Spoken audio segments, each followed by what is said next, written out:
You can live a good life in Thailand for just $2,000 a month, and there are plenty of videos explaining exactly that. They'll show you the luxury condos for $500 a month and delicious street food for $2 to $3. But raising a family here is much different. When I first moved to Thailand, my wife and I spent very little. But as our family grew, our cost of living increased by a lot. The fact is, Thailand is much cheaper as a gap year traveler or as a retiree, but when you're working and raising children here, there are a ton of new expenses that you need to account for. I'll break down my $6,000 a month budget, which is equivalent to about 200,000 Thai baht.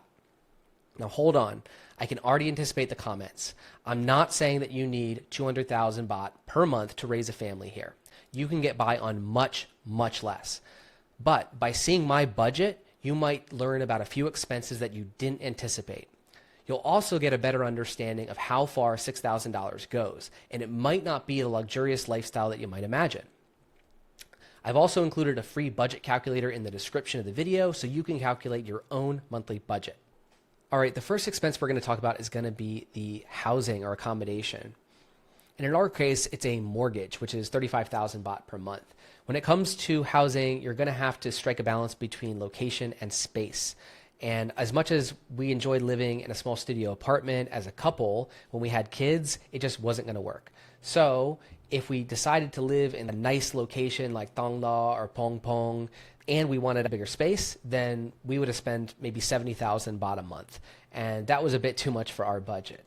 So we had to think, can we live a little bit further out, but still have more room for the kids? And that led us to places like Bang Na and Rangsit. And those would give us the option to have a house. Now, originally our mortgage was about 25,000 baht, but since they have adjustable rate mortgages here, after 3 years, you have to renegotiate your rate. And we were able to keep our rate down at that low interest rate of about 3% if we increased our monthly payment. So that's why we have a 35,000 baht per month mortgage. But again, expect to spend maybe 25,000 baht if you're going to live in a separate house like this. Another big sacrifice we made was we moved out to Rangsit, which is north of the city. And it's a great gated community. It's really nice. We love it. But it is a commute into the city.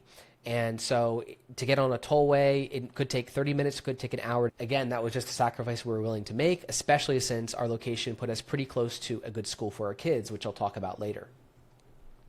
Then there is a community fee, and whether it's a condo or a house, expect a little bit extra for maintenance of the pool or things like that. In our case, we do have a pool, a lake with a bunch of fish, a small gym, and it also pays for our security guards and gardeners. So housing altogether is 37,500 baht. Then we have utilities. Now, the biggest one is going to be electricity, which is 2,500 baht, and that's because we're decent with our AC running, right? So I use it in my office all the time, and we do keep our AC on at nighttime, but not every room. So I think we're doing pretty good at about the 2,500 baht a month for electricity bill on average. Of course, it's much higher in those warmer months, March to June, but averaging 2,500 baht per month.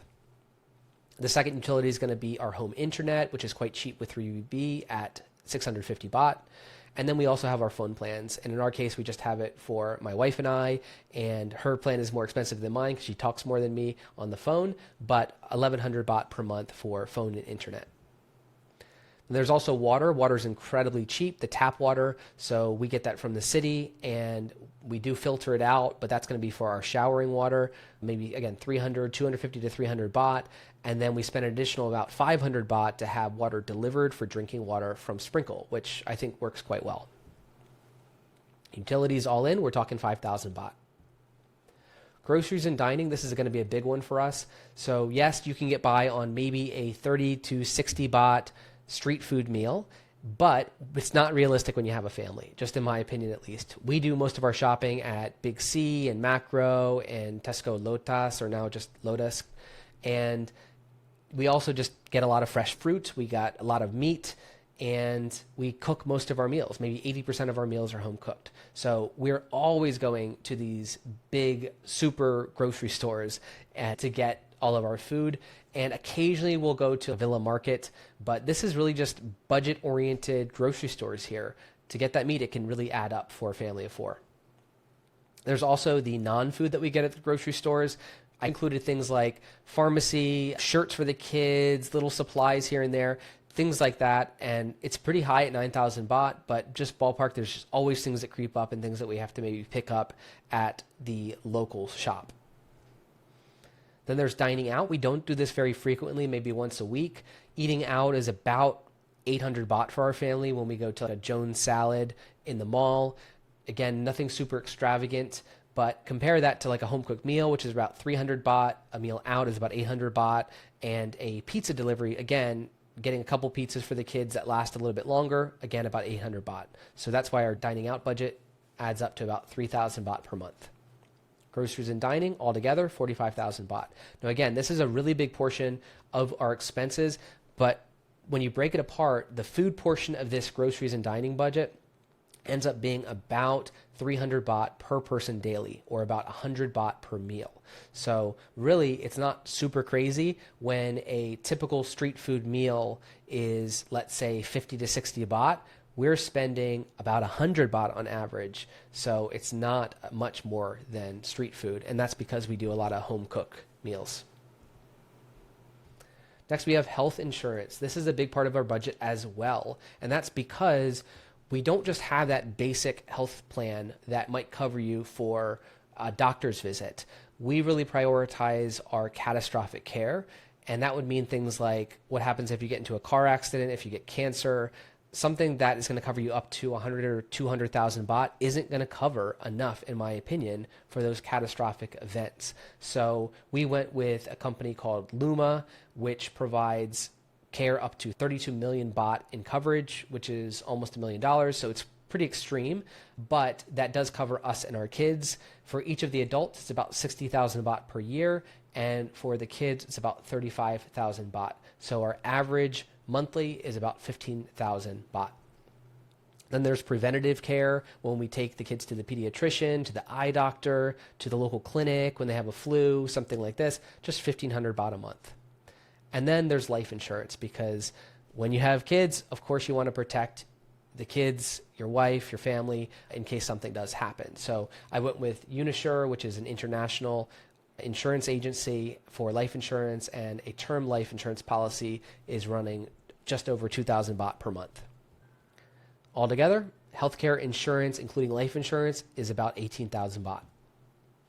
Then we have education, yet another really big one. Now, the international schools are crazy expensive. If you want to send your kid to a top institution like NIST or ISB, they charge between 500 to 900,000 baht per student annually. So as much as you might look at my budget and think it's crazy high, if you're a parent that's sending your kids to one of these international schools, I think my budget will pale in comparison, because we send our kids to a bilingual school, which I'd consider it to be an in-between. You have your public schools, which are cheap or free or very little, right? And then you have the bilingual schools, and then you have the international schools. So to send 2 children to primary school at a bilingual school is costing us 20,000 baht per month total. Now, that is for a 50-50 program, meaning 50% in Thai and 50% in English, because we really do want to prioritize them being good at speaking Thai, and they get a lot of their English at home. So altogether, I think it's a good deal, and we're really happy with the education they're getting, but it's not small money. It certainly does add up. And there is one additional fee related. The last expenses that I shared does include things like the books and tuition and everything all together, but I didn't include the school van, which is separate here, to have them picked up and dropped off every day for those 2 semesters is 5,000 baht. Education all in, we're talking 25,000 baht. Now transportation, just us getting around, running errands, going on a trip. That all in is going to be 2,500 baht. That does include about 2,000 baht for gasoline. That includes just things like the tag to keep it renewed. So there's always other expenses here, but 2,500 baht for our main mode of transport. And I don't include the upfront cost that came from purchasing a used Honda CR-V. That's going to depend on the year that you get and all these other things. Then there's also rideshare. So I actually go into the city every once in a while, and I will pay for the MRT or BTS, and I will pay for a Grab taxi to go to and from on evening events when I come into the city. So that does add up quite a bit. So I budgeted about 3,500 baht per month on ride sharing and public transport. So altogether, the transportation costs are 6,000 baht per month. Shopping is a much smaller portion. We do occasionally go to our local mall, which is Future Park Rangsit, and getting books, getting gifts, getting small things for the kids. I budgeted 3,000 baht per month from just these local shops. And then online shopping for other items like, I mostly shop on Lazada, but it could be household items, electronics, 5,000 baht per month. So our shopping budget totals to 8,000 baht per month. And then entertainment is another relatively small one.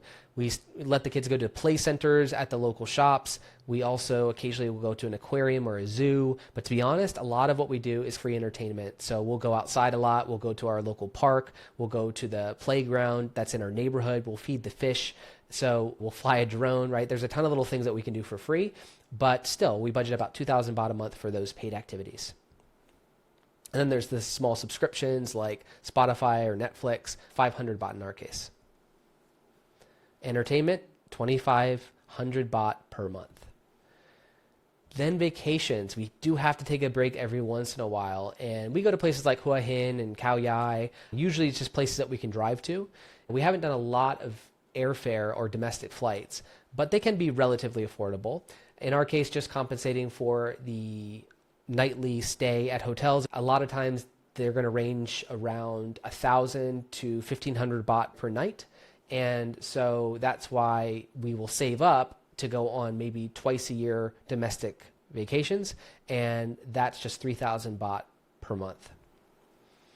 International travel would really make our budget crazy, to be honest, because to go to the US, for instance, could cost 150,000 baht, if not more, for a family of 4 for a nice round trip ticket. And that would not even include accommodations if you don't have a place to stay. That would be a huge chunk. And in our case, since we haven't been back to the US in a few years, I put no budget for that right now, but international would add quite a bit. So vacation budget is just for those domestic trips, which is 3,000 baht. And then saving and investing. Now, this is one that I consider a non-negotiable. Before we even think about our food budget or our other budgets that I went through, we first set aside money for the future. Because remember, everything's very different if you're a pensioner or a retiree and you're pulling from your current savings or from that pension. In our case, we are building up our wealth here in Thailand. I think people forget that. As soon as you're not vacationing here, you really have to put money away. And so we put away about 22% of our budget into saving and investing, which is 50,000 baht. And so that's, I'm not going to break that down for you, but the gist of it is 50,000 baht. And there are a bunch of other considerations. So don't forget about things like visa expenses. Don't forget about maybe Thai expenses, going to a school or getting a local tutor. Don't forget about all the emergency things that come up. We had situations where we had to have our engine replaced on our used car, and that was 30 or 40,000 baht. We also had a couple health emergencies, which resulted in having to pay the deductible on our insurance plans. That's another 30,000 baht. I just want to put this as a reminder for you to think about all those other things that do come up out of nowhere sometimes. So here's the summary all in, and as you can see, that adds up to a 200,000 baht budget, which is about 6,000 US dollars. And I'm sure there are some of the bigger items on here that you might disagree with, but as a whole, as you can see, this is not an extravagant life. This is not living and going out on yachts all the time or going to high-so hotels. When you're dealing with family and you're paying for the education and you're paying to feed a bunch of kids, these things really do add up, and before you know it, you can get to pretty high numbers. You can certainly get by off on less, but I just wanted to share this so you get an idea of how much a family could cost if you're in a similar situation to me. So I hope that got you started. Now, having said that, I do want to show you a tool that I have for you here, which is going to allow you to create your own budget. And if you go here, and I'm going to share the link in the description of this video, but you can make your own copy of this calculator. and you can fill in all your numbers. And all of these yellow cells here can be filled in with the numbers that you want in whatever currency and whatever duration that you want. So for instance, you could change and say, oh, my budget is $500 US dollars per month. Or you can say that I am willing to spend 200 baht per day. You can put in all the numbers in the way you want just by clicking the drop downs and selecting what you want. And it'll calculate out what your monthly budget is in various currencies. You can also scroll down to the bottom and you'll see a summary of your monthly expenses, your yearly summary, as well as a daily summary. And lastly, it has a percentage breakdown here. So all of these gray cells are calculations. I would recommend not adjusting those. But again, if you adjust and put in all your expenses here in these yellow cells, then you'll figure out what your family budget is. And hopefully that gets you started. As you can see, Thailand can cost as much or as little as you want. You can certainly get by on $2,000 a month, but if you have a family, it's easy to spend a whole lot more. Having said that, kids are well worth it. No matter what your budget is, you can make it work.